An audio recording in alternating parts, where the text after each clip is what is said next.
അസ്സലാമു അലൈക്കും വറഹ്മത്തുള്ളാഹി വബറകാതുഹു. ഇതുവരെ നമ്മൾ പഠിച്ചതിനെ ഒരിക്കൽ കൂടി ഒന്ന് ആവർത്തിച്ച് നോക്കാം.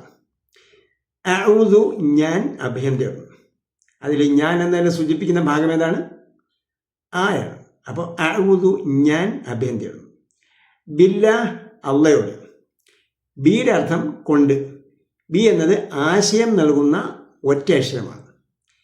അത് അടുത്ത വാക്കിനോട് ചേർന്ന് മാത്രമേ വരികയുള്ളൂ.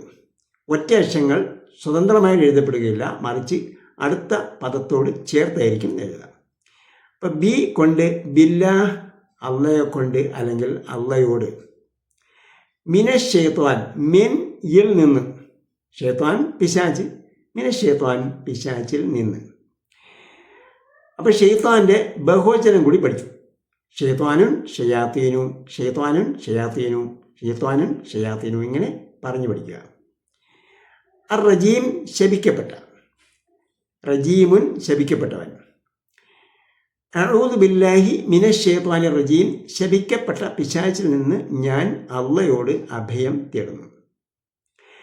ബിസ്മില്ലാഹ്, അള്ളാൻ്റെ നാമം കൊണ്ട് അല്ലെങ്കിൽ അള്ളാൻ്റെ നാമത്തിൽ. ബി ഒറ്റ അക്ഷരമാണ്.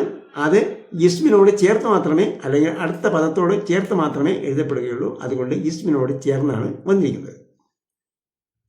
ബിസ്മില്ലാഹ്, അള്ളാൻ്റെ നാമത്തിൽ. ഇസ്മുൻ, നാമം. അസ്മാ ഉൻ, നാമങ്ങൾ. അത് പറഞ്ഞു പഠിക്കണം. ഇസ്മുൻ അസ്മാ ഉൻ, ഇസ്മുൻ അസ്മാ ഉൻ, ഇസ്മുൻ അസ്മാ ഉൻ. ബിസ്മില്ലാഹ്, അള്ളാൻ്റെ നാമത്തിൽ. അർ റഹ്മാൻ, പരമകാരുണികൻ. അർ റഹീം, കരുണാനിധി. അപ്പോൾ റഹീമുൻ എന്ന് പറഞ്ഞാൽ കാരുണ്യം അധികം ഉള്ളവൻ. റഹ്മാൻ എന്ന് പറഞ്ഞാലും കാരുണ്യം അധികം ഉള്ളവനാണ്. അതിന് അൽ ചേർന്ന് വരുമ്പോൾ അത് അള്ളാൻ്റെ നാമമായി മാറുന്നു. അതുകൊണ്ടാണ് അർ റഹ്മാൻ, പരമകാരുണികൻ. അർ റഹീം, കരുണാനിധി. നേരത്തെ നാം പറഞ്ഞു അർ റഹ്മാൻ എന്നത് കാരുണ്യം അധികമുള്ളതിനെ സൂചിപ്പിക്കുന്നതും അർ റഹീം എന്ന് പറഞ്ഞാൽ നിരന്തരം കരുണ ചെയ്യുന്നതിനെ സൂചിപ്പിക്കുന്നതുമാണ്. അപ്പോൾ അർ റഹ്മാൻ എന്ന് പറഞ്ഞാൽ ഈ ലോകത്ത് അള്ളയെ അനുസരിച്ച് ജീവിക്കുന്നവനും അനുസരിക്കാതെ ജീവിക്കുന്നവർക്കും കരുണ ചെയ്യുന്നവൻ എന്ന അർത്ഥത്തിലാണ് അർ റഹ്മാൻ ഉപയോഗിക്കുന്നത്.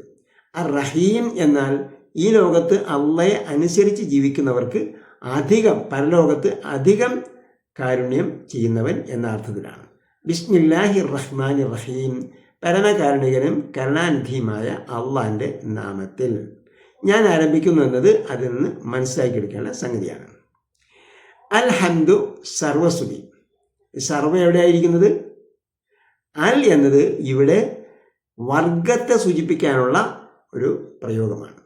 അപ്പോൾ അൽഹംദു എന്ന് പറയുമ്പോൾ സ്തുതിയുടെ വർഗത്തിൽപ്പെട്ടതെല്ലാം അതുകൊണ്ടാണ് അൽഹംദു സർവസ്തുതിയും. ഹംദുൻ സ്തുതി, അൽഹംദു സർവസ്തുതി. ലില്ലാഹ്, അള്ളാഹ്ക്കാകുന്നു.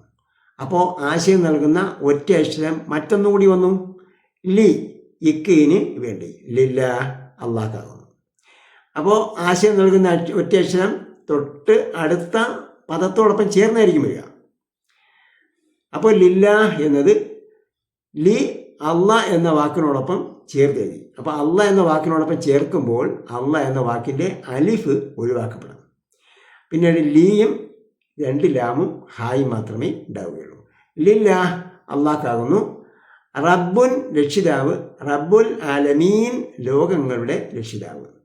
ആലമുൻ എന്നത് ഏകവചനമാണ്. അലമൂൻ എന്ന് അതിൻ്റെ ബഹുവചനമാണ്.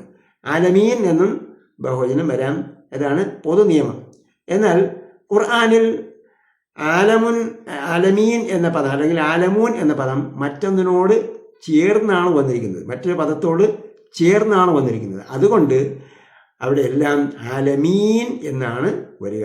ഖുർആൻ എടുത്ത് നോക്കിയാൽ അധികവും ആലമീൻ, റബ്ബുൽ ആലമീൻ എന്നോ അല്ലെങ്കിൽ ആലമൂൻ എന്ന പദം നമുക്ക് കാണാൻ കഴിയില്ല. ആലമീൻ എന്നായിരിക്കും വരിക. വീണ്ടും കാണാം. ബില്ലാഹി തൗഫീഖ്. വസ്സലാമു അലൈക്കും വറഹ്മത്തുള്ളാഹി വബറകാതുഹു.